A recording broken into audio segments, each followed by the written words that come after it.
కండలు తిరిగిన టెక్నాలజీ కాస్త ఖరీదే గురు. పూర్తి వివరాలకు చదవండి రేపటి సాక్షి దినపత్రిక.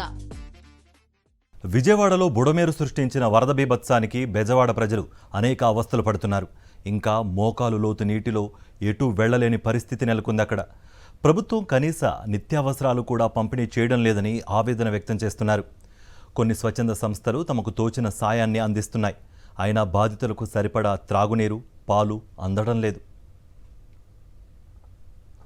మరింత సమాచారం విజయవాడ నుంచి మా ఇన్పుట్ ఎడిటర్ ఇస్మాయిల్ అందిస్తారు. విజయవాడలో 5వ రోజు కూడా వరద బీభత్సం కొనసాగుతుంది. ఇప్పటికీ మంచినీళ్లు, ఆహారము, పాల కోసము ప్రజలు అగచాట్లు పడుతున్నారు. చాలా స్వచ్ఛంద సంస్థలు బయటకు వచ్చేసి వాళ్ళు పంచుతున్నటువంటి నీటి మీద చాలా మంది డిపెండ్ అవుతున్నారు. ఎవరైనా గవర్నమెంట్ నుంచి నీళ్ళు అవి అందుతున్నాయా సార్? ఎవరికి అంతట్లా అసలు మా అయితే ఫుడ్ కూడా ఇవ్వలేదు ఎవరికి. దగ్గరగా దాదాపు ఈ వాటర్ వచ్చిన కానీ ఎవరు పట్టించుకోవట్లేదు మమ్మల్ని. ఫుడ్ మాటికైతే వేస్ట్ చేయిస్తున్నారు. ఫుడ్ మాటికైతే మాకు ఇవ్వలేదు. సామాన్లు అన్నీ కొట్టుకుపోయినాయి. దగ్గరగా దాదాపు ఈ వాటర్ బాటిల్ కానీ వాటర్ కానీ ఎవరు ఏ అందుబాటులో చేయలేదు. అందుబాటులో చేయలేని చెప్తున్నారు. కానీ కొన్ని స్వచ్ఛంద సంస్థలు తమ ప్రయత్నం మేరకు తమ స్థూమత మేరకు వాళ్ళు కొంత మంచినీళ్ళు అందించేటువంటి ప్రయత్నం చేస్తున్నారు. అటువంటి ఒక స్వచ్ఛంద సంస్థ ఇక్కడ వాటర్ పంపిణీ చేస్తున్నటువంటి మనం దృశ్యాన్ని చూడొచ్చు. చాలా మంది ఇక్కడ చేస్తున్నారు. సార్, మీరు ఉదయం నుంచి పంచుతున్నారు కదా, దాదాపు ఎట్లా ఉంది సార్ సిచ్యువేషన్ చూస్తూ వస్తున్నారు? ఉందండి, చాలా మందికి ఏం రావట్లేదు. ఇక్కడ చాలా మంది రోడ్డు మీద ఇస్తున్నారు కానీ లోపలికి ఎవరు రావట్లేదండి. ఒక్కళ్ళు కూడా ఇవ్వట్లా. కింద దిగి ఎవరు ఇవ్వట్లేదండి. రోడ్డు మీద ఎవరైనా పెద్దవాళ్ళు ఇస్తున్నారేమో కానీ ఇక్కడైతే ఇవ్వట్లేదు. గత 4 రోజులుగా మేము ఇదే పరిస్థితి. ఏమి అడుగుతున్నారు? మీరు వస్తున్నారు కదా, వాటర్ లేదా అండి? వాటర్ ఇక్కడ కేవలం వాళ్ళు వాటర్ అడుగుతున్నారండి. వాటర్, పాలు, ఇంక వేరే ఏం అడగట్లేదు కూడా. వాళ్ళు అందరూ మెయిన్ రోడ్డు మీద ఉంటున్నారు తప్పించి కిందకి ఎవరు దిగట్లేదండి. చాలా వరకు ముఖ్యంగా మనం చూసుకుంటే ఎక్కడైతే సింగ్ నగర్ కావచ్చు, అదేవిధంగా రాజరాజేశ్వరిపేట, అదేవిధంగా దేవి నగరు, వాంబే కాలనీ ఏరియా లోపలికి ఎవరు కూడా రావట్లేదు. ఈ లోపలికి వస్తే వీళ్ళందరికీ వాటర్ అన్న కనీసం పాలన అందుతాయని చాలామంది చెప్తున్నారు. చాలామంది ఇక్కడ వీళ్ళు అందిస్తున్నటువంటి పాల కోసం వెయిట్ చేస్తున్నటువంటి సిచ్యువేషన్ పైనుంచి మనం ఒకసారి చూడొచ్చు.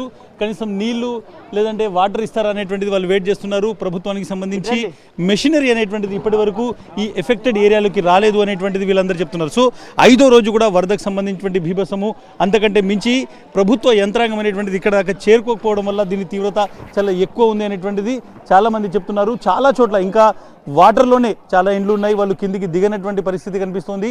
ఇప్పటికైనా కనీసం యంత్రాంగం లోపలికి దిగి ఎక్కువ బోట్లు సమకూర్చి ఏవైతే మినిమం వాటర్ అండ్ పాలు ఏవైతే ఉన్నాయో, నీళ్లు, పాలు లాంటివి అందిస్తే కనీసం చాలామంది ప్రాణాలు కాపాడేటువంటి సిచ్యువేషన్ ఉంది. ఇప్పుడిప్పుడే కొంత వాటర్ తగ్గుతున్నటువంటి నేపథ్యంలో జనాలు బయటకు వస్తున్నారు. కానీ ఆహారము, నీళ్లు అందక తీవ్రమైనటువంటి ఇబ్బందులు ఎదుర్కొంటున్నారు. నారాయణ రెడ్డితో ఇస్మాయిల్, సాక్షి టీవీ, విజయవాడ.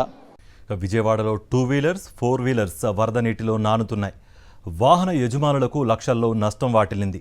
ప్రజల్ని అప్రమత్తం చేయడంలో ప్రభుత్వం విఫలమవడంతో ప్రాణాలు అరచేతుల్లో పెట్టుకుని పై అంతస్తుల్లో బిక్కుబిక్కుమంటూ గడుపుతున్నారు జనం. దాదాపు 3 రోజుల పాటు కార్లు పూర్తిగా మునిగిపోవడంతో పని చేయకుండా పోయాయి. వరద కాస్త తగ్గుముఖం పట్టడంతో కాలువల్లో కొట్టుకుపోయిన కార్లు ఇప్పుడిప్పుడే బయటపడుతున్నాయి. వందలాది కార్లు, ఇతర వాహనాలు ఏ మాత్రం పని చేయకుండా పోయాయి. విజయవాడ వరదల్లో పూర్తిగా పాడైపోయిన వాహనాల పరిస్థితికి సంబంధించి మరింత సమాచారం మా ప్రతినిధి అశోక్ అందిస్తారు. మహానగరంలో పాలకుల నిర్లక్ష్యం కారణంగా వచ్చినటువంటి వరద నేపథ్యంలోనే కార్లన్నీ కూడా నీళ్లలో మునిగిపోయినటువంటి పరిస్థితి ఉంది. బైక్లతో పాటు ఆటోలు నిన్న వరకు కూడా మునిగి తేలినటువంటి దృశ్యాలని సాక్షి చూపించింది. ఈరోజు మనం చూసుకోవచ్చు, కార్లు కూడా పూర్తిగా మునిగిపోయి నీళ్లలోనే కొట్టుకొచ్చినటువంటి పరిస్థితి ఉంది. దాదాపు ఎక్కడి నుంచి వచ్చినా కార్లకు సంబంధించినటువంటి యజమానులు ఎవరో తెలియదు, అవి ఎక్కడి నుంచి వచ్చినాయో కూడా తెలియదు. దాదాపు 10ల సంఖ్యలో కార్లు ప్రస్తుతం ఇది చిట్టినగర్ దాటిన తర్వాత విజయకు సంబంధించినటువంటి పాల కంపెనీ అంటారు, అంటే మిల్క్ ఫ్యాక్టరీ అంటారు దీన్ని. మిల్క్ ఫ్యాక్టరీ వద్ద ఉన్నటువంటి ఒక డ్రైనేజ్లో మొత్తం పూర్తిగా నీటిలో మునిగిపోయినటువంటి కార్లు కొన్ని ఉండగా ప్రస్తుతం వరద తగ్గిపోవడంతో ప్రస్తుతం కొన్ని బయటికి కనిపిస్తున్నటువంటి పరిస్థితి ఉంది.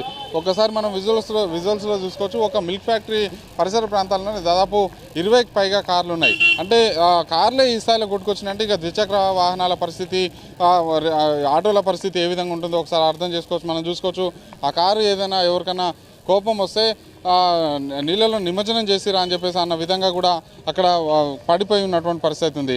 అది తీసుకొచ్చి ప్రస్తుతం రిపేర్ చేసినా కూడా రిపేర్ కాదు, ప్రస్తుతం అది పాటలుగా విప్పి ఇనుప సామాన్కి అమ్ముకోవాల్సినటువంటి పరిస్థితి. అంటే ఒక కార్లు వీళ్ళు అంటే కొన్ని ఇందులో ఓన్ వెహికల్స్ ఉన్నాయి, కొన్ని రెంటల్కి అంటే రోజువారీ కిరాయికి నడుపుకున్నటువంటి కార్లు కూడా ఉన్నాయి. ప్రస్తుతం వాళ్ళంతా ఉపాధి కోల్పోయారు. ఆ ఓన్ వెహికల్స్ కూడా ఎవరైతే ఫ్యామిలీ పర్పస్లో కుటుంబ అవసరాల నిమిత్తం కొనుక్కున్నటువంటి వ్యక్తులు కూడా ప్రస్తుతం వాటిని రిపేర్ రిపేర్ చేయించేదానికన్నా ఇనుప సామాన్కి అమ్ముకోవడం ఉత్తమం అని చెప్పేసి కూడా భావిస్తున్నటువంటి పరిస్థితి కనిపిస్తుంది. ఇంకా కొన్ని అంటే ఇక్కడ తేలుతున్నటువంటి కార్లు కొన్ని ఉంటే నీటిలో మునిగిపోయి ఉన్నటువంటి కార్లు అయితే ఎన్నో ఉన్నాయి. ఇది ఒకటే కాదు, ప్రస్తుతం సింగ్ నగర్తో పాటు ఏకలవ్య నగర్ కావచ్చు, సితారా సర్కిల్ కావచ్చు, చర్చ్ రోడ్ కావచ్చు, బాగా విజయవాడలో వరద ముంపు ప్రాంతాలు ఏవైతున్నాయో ఆ ప్రాంతాలు అన్నింటిలో కూడా ఇదే రకమైనటువంటి పరిస్థితి ఉంది. వందలాది కార్లు కూడా నీటిలో కొట్టుకుపోయి మరికొన్ని వందలాది వెహికల్స్ నీటిలో మునిగిపోయి ఉన్నటువంటి పరిస్థితి ఉంది. వాటి మీద కొన్ని కార్ల మీద అయితే బురదతో పాటు ఇసుక కూడా మేటేసినటువంటి పరిస్థితి ఉంది.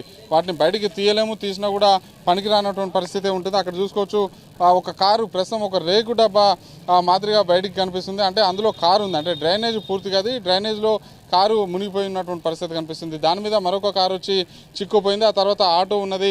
ఈ రకమైనటువంటి అంటే చెప్పడానికి కూడా వీలు లేనంత విలేతాండం చేసినటువంటి నేపథ్యంలోనే సర్వం కోల్పోయినటువంటి పరిస్థితి ఉంది. ఆస్తులతో పాటు కట్టుబట్టలు అంటే కేవలం ఒంటి మీద ఉన్నటువంటి బట్టలు మాత్రం మిగిలిపోయాయి. జనాలకి మిగిలినటువంటి నిత్యావసర వస్తువులు కావచ్చు, ఫ్రిడ్జ్లు కావచ్చు, టీవీలు కావచ్చు, వాళ్ళు వాడేటువంటి వాహనాలు కావచ్చు, కార్లు అయితే ప్రస్తుతం పడవల లాంటి పరిస్థితి ఉంది. ఇవి రిపేర్ చేయడం కన్నా అమ్ముకోవడం ఉత్తమం అన్న భావనలో యజమానులు అయితే వచ్చినటువంటి పరిస్థితి కనిపిస్తుంది.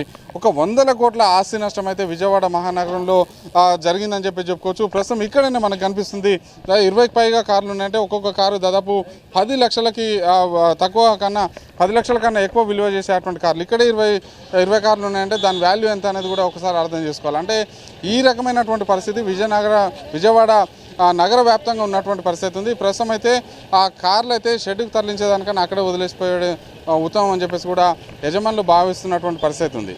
శ్రీనివాసరావు, పాషం అశోక్ రెడ్డి, సాక్షి టీవీ, చిట్టినగర్.